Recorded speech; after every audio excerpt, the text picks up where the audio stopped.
High, এরকম আমি এখন চা বানাচ্ছি। দিচ্ছি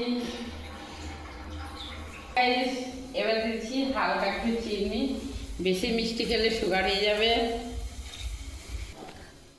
এবার দিয়ে দিচ্ছি চা পাতা, এই দেখো চা পাতা দিয়ে দিচ্ছি।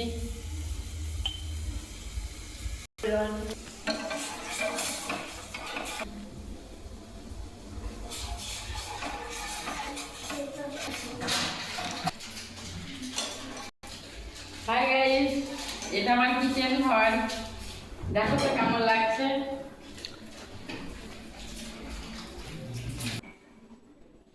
এরকম চাটা হয়ে গেছে, কত সুন্দর কালার হয়েছে, দেখো কত সুন্দর বন্ধুরা কালার হয়েছে চাটা, তোমরা দেখতেই পাচ্ছ।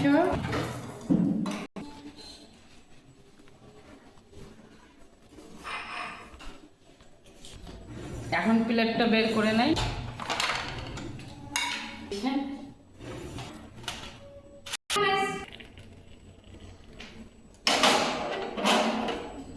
গরম গরম চা খেতে, দুধ চা খেতে কারা কারা ভালোবাসো বন্ধুরা, একটু কমেন্ট করে জানাইও।